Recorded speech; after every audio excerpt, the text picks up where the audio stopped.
Positivism Telugu channel ప్రేక్షకులకు స్వాగతం. మనం ప్రముఖ నాస్తికోద్యమ నేత, సంఘ సంస్కర్త అయినటువంటి శ్రీమతి సరస్వతి గోరా గారి స్వీయ జీవితగాథ గోరాతో నా జీవితం పుస్తకం నుండి ముదునూరులో చుక్కమ్మ గారింట్లో ఉండగా జరిగిన 4 ముఖ్య సంఘటనలు తెలుసుకున్నాం కదండి. మిగతా విషయాలు ఈరోజు చూద్దాం. చుక్కమ్మ గారి ఇల్లు గ్రామం మధ్యలో ఉండటం చేత పురుషులే కాక స్త్రీలు కూడా ఎక్కువగా మా వద్దకు రావడానికి వీలు కలిగింది. దీనివల్ల నాకు వారితో ఎక్కువగా పరిచయ సంబంధాలు ఏర్పడ్డాయి. అలాగే వాళ్లకు కూడా నన్ను, పిల్లలను తరచూ చూస్తూ పరిశీలించేందుకు వీలు కలిగింది. ఈ విధంగా మేము ముదునూరు వచ్చిన మొదటి సంవత్సరం ఎంతో సందడిగా అడుగడుగున పరీక్షలతో సాగింది. అయితే ప్రతి పరీక్షలో మేము నెగ్గుతూ వచ్చాము. మేము చుక్కమ్మ గారి ఇంట్లో ఉన్నప్పుడు గోరా గారి నాస్తికత్వము లేక దేవుడు లేదు అనే పుస్తకం వచ్చేయింది. ఆంధ్రదేశంలో పురుషులే కాక కొందరు స్త్రీలు కూడా ఆ పుస్తకాన్ని చదివి ఎంతో ప్రభావితం అయ్యారు. చారిత్రాత్మకంగాను, సాంఘికంగాను, తాత్వికంగాను ఆస్తికత్వం, నాస్తికత్వం, మానవుని గురించి వివరించిన ఆ పుస్తకం ఒక గొప్ప భావ విప్లవానికి పునాది అయింది. మా కుటుంబ పోషణ బాధ్యత 1 సంవత్సరం వరకు మాట ఇచ్చినట్లుగా శ్రీ అంజయ్య గారు వహించారు. ఈ సందర్భంలో అంజయ్య గారి తల్లి చూపిన ఆదరణ, ప్రేమ, బాధ్యత ప్రత్యేకంగా చెప్పుకోవాలి. మా అవసరాల గురించి ప్రతి చిన్న విషయంలో ఆమె స్వయంగా శ్రద్ధ చూపి అన్నీ అందుతున్నాయో లేదో చూసేవారు. అంతేకాక మేము చేసే పని మా తల్లిగారికి ఏమాత్రమూ ఇష్టం లేకపోవడం, దాంతో పుట్టింటితో సంబంధాలు తెగిపోకపోయినా పుట్టింటి మీద ఆధారపడకూడదని నేను అనుకోవడం వల్ల నాకు తల్లి వలె సలహాలు ఇచ్చే పెద్ద దిక్కులేని లోటు అంజయ్య గారి తల్లి తీర్చారు. ఈ సందర్భంలో ఏ విషయం చర్చకు వచ్చినా ఆమె ముందుగా నా పక్షాన వాదించేవారు. ఆమె గ్రామీణ స్త్రీ అయినా స్వాతంత్రోద్యమంలో ప్రభావితురాలై సంఘ సంస్కరణ భావాలను ఇముడ్చుకున్నారు. వివేకం గల మహిళ. గ్రామీణ వాతావరణంలో నేను సర్దుకుపోవడానికి ఆమె జీవితానుభవం నాకు చాలా ఉపయోగపడింది. అంజయ్య గారి కుటుంబంపై మమ్మల్ని పోషించే బాధ్యత కొనసాగించడం సమంజసం కాదని గ్రామస్తులందరూ భావించారు. ముదునూరు గ్రామమంతా ఒక కుటుంబంగా మా బాధ్యత తీసుకున్నారు. ఈ మార్పు బాధ్యతాయుతమైన రూపం తీసుకునేందుకు పట్టిన 3-4 మాసాలు నాకు పెద్ద పరీక్ష అయింది. చుక్కమ్మ గారి ఇంటిని ఖాళీ చేసి మేము పువ్వుల సూర్యం గారి ఇంట్లో ఆ సమయంలో ఉన్నాం. సూర్యం గారికి 1 కూతురు, 3 కొడుకులు. ఆయన వయోలిన్ విద్వాంసులు. గోరా గారితో పరిచయం అయ్యే వరకు భక్తి సంగీతంలో మునిగి తేలుతూ కొంచెం పొలం ఉన్నా ప్రధాన ఆదాయం సంగీతంగానే ఆయనకు ఉండేది. ఆయన నాస్తికులుగా మారగానే భక్తి సంగీతానికి ఆయన ఉద్వాసన చెప్పారు. దాంతో సంగీత కచేరీలకు స్వచ్ఛందంగా వెళ్లడం మానివేశారు.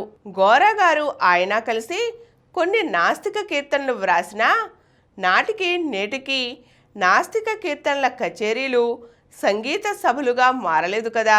దాంతో ప్రధాన ఆదాయం కోల్పోయిన సూర్యం గారి కుటుంబం కేవలం వ్యవసాయం మీదనే ఆధారపడవలసి వచ్చింది. పిల్లలు చాలా వరకు తండ్రిని అర్థం చేసుకున్నారు. సూర్యం గారి భార్య ఎంత మంచివారైనా ఆయన సంగీత కచేరీలు మానివేసి భక్తి సంగీతం మీద వచ్చే ఆదాయాన్ని త్యాగం చేసి కుటుంబానికి ఇబ్బందులు కలిగించడాన్ని అర్థం చేసుకోలేకపోయారు. బహుశా ఆవిడకు అర్థమయ్యే రీతిలో చెప్పడానికి తగినంత ప్రయత్నం జరగలేదేమో అని కూడా నేను అనుకుంటాను. దీనివల్ల 7 పిల్లలతో నేను ఆ ఇంటిలో ఉండడం, ఇరు కుటుంబాలు సమిష్టిగా ఇంటి పని, వంట పని చూసుకోవడం నాకు కత్తి మీద సామువలే అయింది. గోరా గారు, సూర్యం గారు తరచూ బయట గ్రామాలకు వెళుతూ ఉండేవారు. మనోరమ ఇంటి పనులలో చాలా సహాయం చేసేది. సూర్యం గారి కొడుకులతో పాటు లవణం కూడా పొలం పనులకు వెళుతూ ఉండేవాడు. ఇదంతా ఒక నూతన ప్రయోగం. ఆ 4 మాసాలు నాకు కొంత ఇబ్బందిగా అనిపించినా పూర్తిగా ప్రజల మీద ఆధారపడి ప్రజాసేవ చెయ్యాలనే నిర్ణయాన్ని ఆచరణలో మలుచుకోవడంలో అది శిక్షణాకాలమని నేను అనుకుంటాను. ఆ సమయంలో ముదునూరు గ్రామస్తులందరూ కలిసి ఊరు బయట పంటకాలం ఒడ్డున 4 రైతుల చిన్న చిన్న పొలం ముక్కలను కలిపి సుమారు 2 ఎకరాల స్థలాన్ని మేము వాడుకోవడానికి ఇచ్చారు. అక్కడ పాకలు వేసి నాస్తిక కేంద్రం ఏర్పాటు చేశాము. ముదునూరు గ్రామంలో ఆ రోజుల్లో ప్రాథమిక పాఠశాల మాత్రమే ఉండేది. హై స్కూల్ చదువులకు సుమారు 6 మైళ్ళ దూరం తోడంకి వెళ్ళవలసి వచ్చేది. అందుచేత ముదునూరు చుట్టుప్రక్కల గ్రామస్తులు అప్పటికే తమ వద్దకు చేరిన విద్యావంతులైన యువకులు ఉపాధ్యాయులుగా ఒక విద్యాలయాన్ని గోరాగారు నడిపితే బాగుంటుందని, దాన్ని జాతీయ విద్యాలయంగా నడపవచ్చునని, అయితే చివరి పరీక్షగా బెనారస్ హిందూ విశ్వవిద్యాలయం మెట్రికులేషన్కు పిల్లలను తయారు చేయవచ్చునని సూచించారు.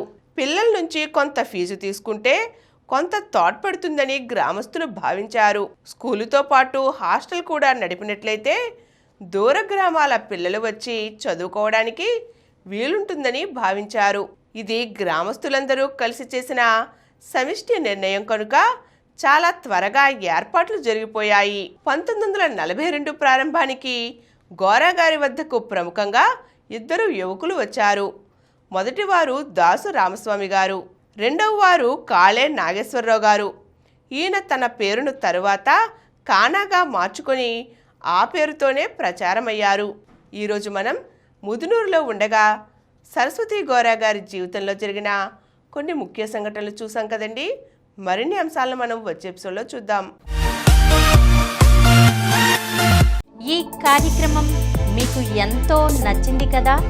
ఇటువంటి మరిన్ని వీడియోల కోసం అనతి కాలంలోనే 20 కోట్లకు పైగా వ్యూస్ సాధించిన సమరం ఛానల్ సమర్పించు పాజిటివ్ ఎథియిజం తెలుగు ఛానల్కు సబ్స్క్రైబ్ చేయండి, లైక్ చేయండి, మీ ఫ్రెండ్స్కి షేర్ చేయండి.